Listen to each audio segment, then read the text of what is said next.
नमस्कार, सत श्री अकाल, आदाब। मैं समृद्धि सलवान आपका अपने चैनल पर स्वागत करती हूँ। दोस्तों, आज मैं आप सबको एक कहानी सुनाने जा रही हूँ जो कि एक सच्ची घटना पर आधारित है।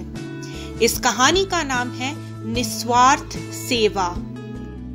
कई वर्ष पहले एक तूफानी रात में एक वृद्ध दंपत्ति की गाड़ी खराब हो गई। ऐसी हालत में वह फिलाडेल्फिया के छोटे से होटल की लॉबी में जा पहुंचे। वहां पहुंचकर वृद्ध व्यक्ति ने रिसेप्शनिस्ट से कहा कि कृपया आज रात के लिए हमें एक कमरा दे दीजिए। तब रिसेप्शनिस्ट, जो कि एक बहुत मिलनसार व मृदुभाषी व्यक्ति था, वह कहने लगा कि इस होटल के सारे कमरे तो व्यस्त हैं, इसीलिए मुझे क्षमा कर दीजिए। यह सुनकर वृद्ध दंपत्ति को बहुत निराशा हुई। तब रिसेप्शनिस्ट ने वृद्ध दंपत्ति को रोक लिया और वह कहने लगा कि मैं आपको इतनी रात में बाहर बारिश में जाने नहीं दे सकता, क्योंकि आसपास और कोई होटल भी नहीं मिलेगा। आप ऐसा कीजिए कि आज रात आप मेरे कमरे में ठहर जाइए। तब रिसेप्शनिस्ट कहने लगा कि मेरा कमरा चाहे होटल के बाकी कमरों जैसा तो नहीं है, लेकिन मैं आपका इंतजाम जरूर करवा सकता हूँ ताकि आप आज रात वहाँ पर ठहर सकें।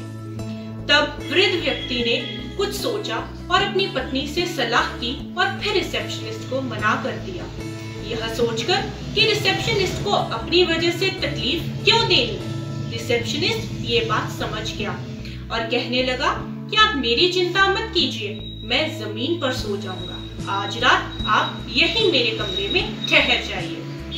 तब वृद्ध दंपत्ति ने वह रात रिसेप्शनिस्ट के कमरे में बिताई और अगले दिन जब वह रिसेप्शनिस्ट के पास बिल देने के लिए पहुंचे, तब वृद्ध व्यक्ति ने रिसेप्शनिस्ट को कहा कि आजकल तुम्हारे जैसे भले और मददगार लोग बहुत कम मिलते हैं।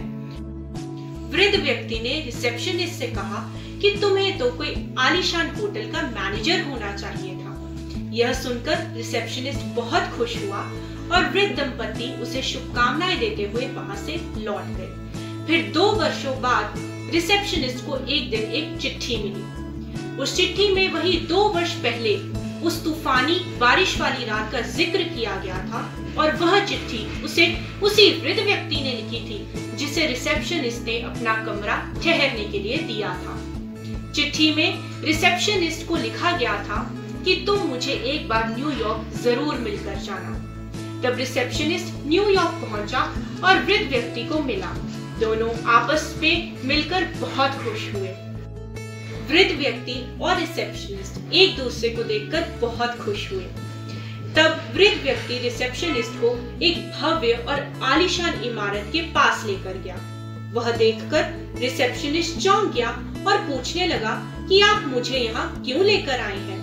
तब वृद्ध व्यक्ति रिसेप्शनिस्ट से कहने लगा कि यह कोई इमारत नहीं है, बल्कि वह होटल है जिसका मैनेजर मैं तुम्हें बनाना चाहता हूँ। यह सुनकर रिसेप्शनिस्ट की खुशी का ठिकाना ना रहा। वह वृद्ध व्यक्ति विलियम वॉल्डॉफ एस्टर था और वह आलीशान होटल वॉल्डॉफ एस्टोरिया होटल था, जो कि आज भी न्यूयॉर्क में स्थित है और वहाँ के आलीशान होटल्स में से एक है।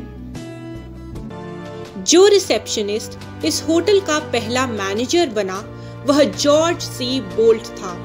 जॉर्ज की निस्वार्थ सेवा ने उसे यह पदवी प्राप्त करवाई।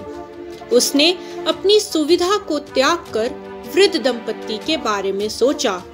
इसीलिए जब भी हम किसी के भले के लिए निस्वार्थ कार्य करते हैं, तो उसका फल हमें किसी न किसी रूप में जरूर मिलता है।